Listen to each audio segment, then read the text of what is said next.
I'm Melinda Kinlami. Tonight, people displaced as a result of attacks by suspected herdsmen in Benue State returned to their homes from neighboring Nasarawa State. President Muhammadu Buhari asked his supporters to stop political campaigns across the country, insist on playing according to the timetable as released by the Independent National Electoral Commission, INEC.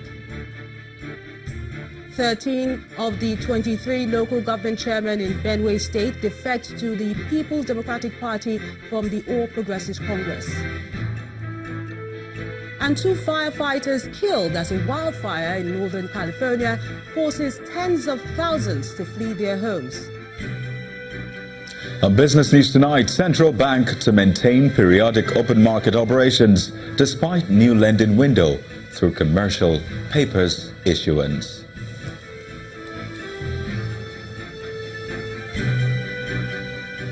And on Sports News tonight, Russian President Vladimir Putin honors players and coaching staff of the national football team with state awards after an impressive campaign at the 2018 FIFA World Cup.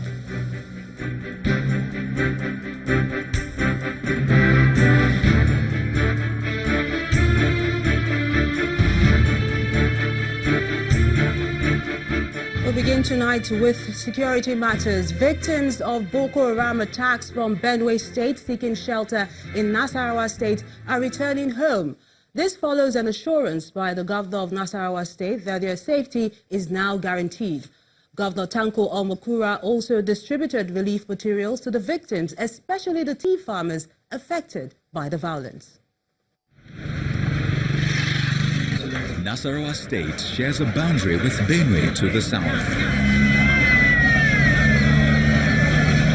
Both states are geographically located in the north-central part of the country. Apart from that, they both have a peculiar challenge, and that is the security of lives and property in the wake of attacks by armed bandits. But it appears Benue State has suffered more attacks, forcing some of its indigents to seek refuge with their neighbors in Nasarawa State. Hundreds of displaced persons have been seeking refuge in Kadarko and other parts of Nasarawa State for several months, but now it is time to go home. Peace has returned to their communities, and Governor Tanko Almakura confirms that the security of lives is now guaranteed, but he won't allow them leave empty-handed.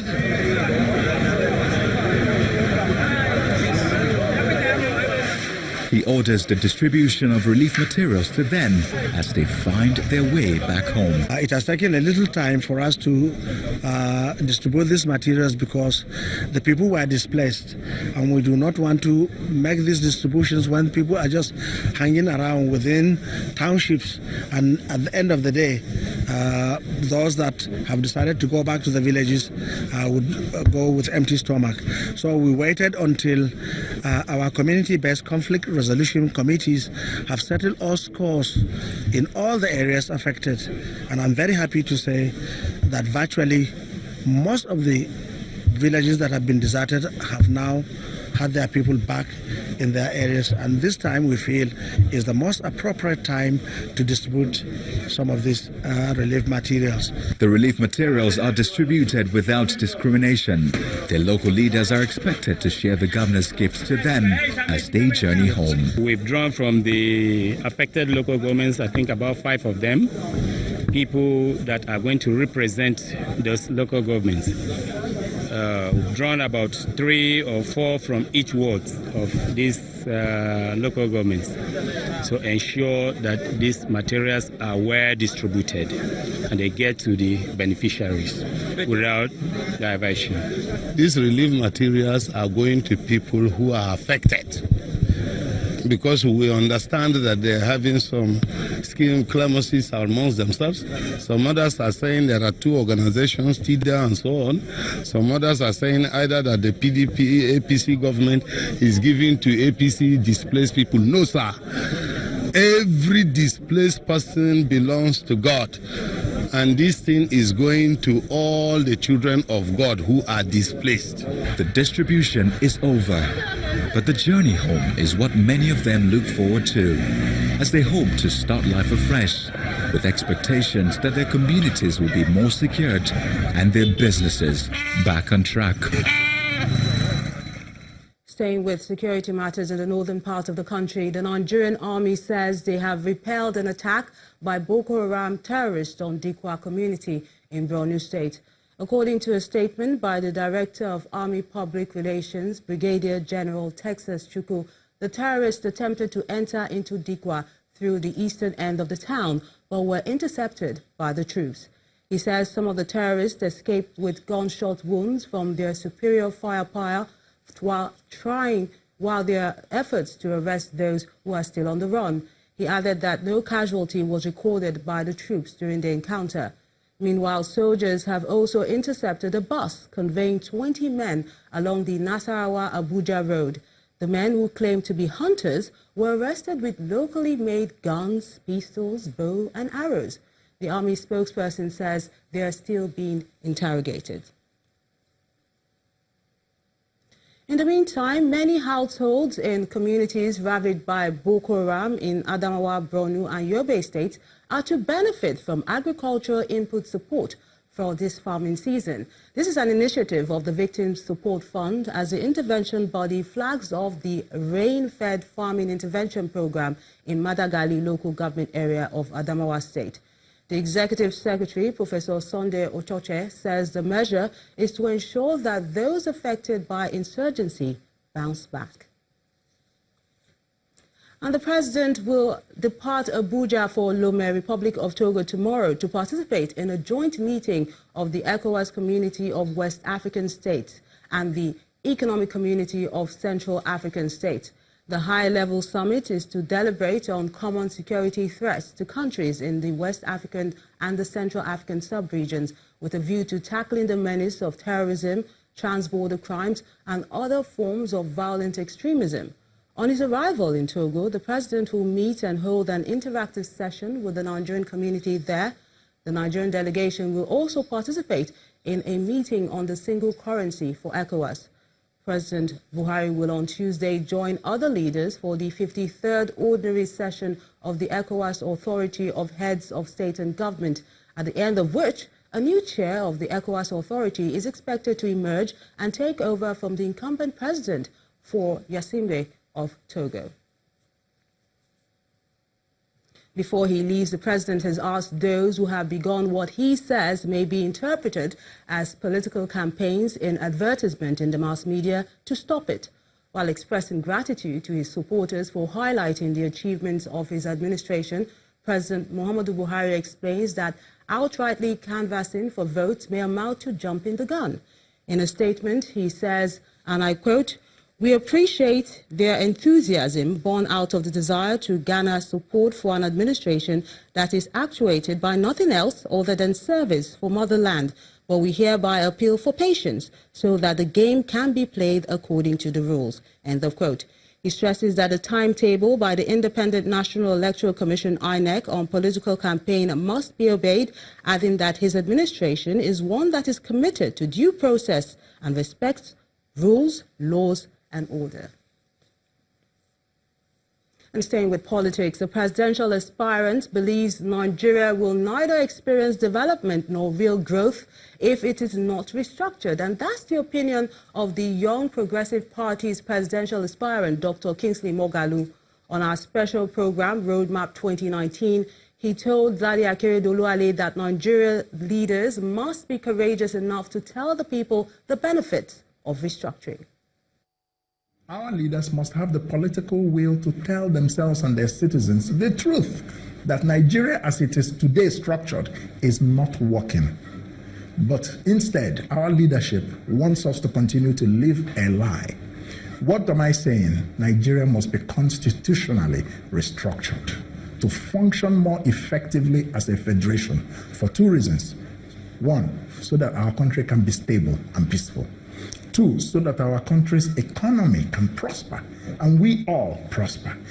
What is wrong with that? But instead of confronting this truth and reality. They want to pretend that restructuring is breaking up Nigeria. Of course it is not. Restructuring Nigeria is to make Nigeria work. Constitutionally restructuring Nigeria is a huge issue. It involves a number of things. First of all, it involves what I call the national question. The national question must be addressed in any restructuring exercise. Which is, what is the basis of our identity as Nigerians? 1. 2, do we want to live together, even though we come from different nationalities or backgrounds? Those are the two questions. For the full interview with the YPP presidential aspirant, Dr. Kingsley Moghalu, do watch Roadmap 2019 on Monday, that's July the 30th at 9 p.m. only on Channels Television. The political drama rocking Benue State is far from over, as 13 of the 23 local government chairmen have defected from the All Progressives Congress to the People's Democratic Party. Governor Samuel Otom received them into the party at a ceremony in Makurdi, the state capital, where he appealed to the people to give the PDP another chance. He said the ongoing internal reforms within the party will address the injustice meted out on some members. I had consulted during this period, and we discovered that there is a window in the PDP and is friendly because they have reformed, they have rebranded,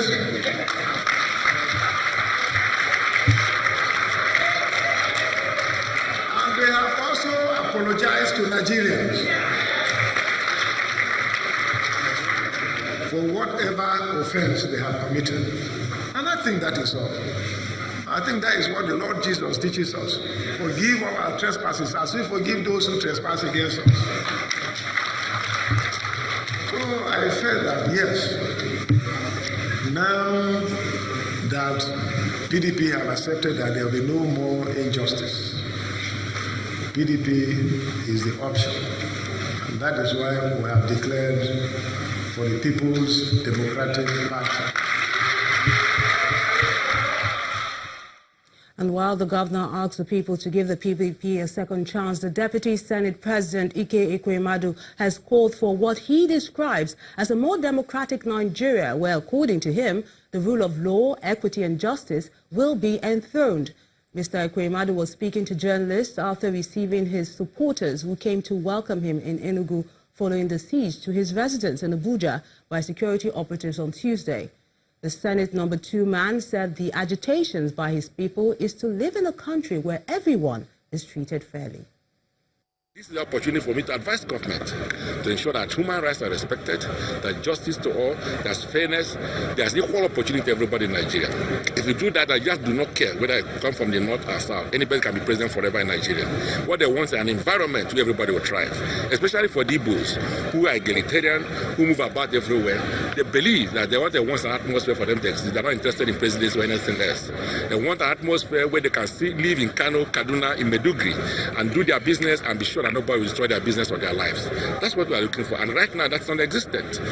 So we believe that all the good people of Nigeria need to come together to ensure that we enthrone a new order where these expectations will be met. And that's what they're calling structuring. So we believe that Nigerians need to come back, to the basic tenets of democracy and freedom, fundamental rights and democracy, which our people, our forefathers, agreed should be the guiding principles for our government in Nigeria. In part 2, after the break, federal government condemns the lack of synergy between board members and heads of ministries, agencies and departments. Please stay with us.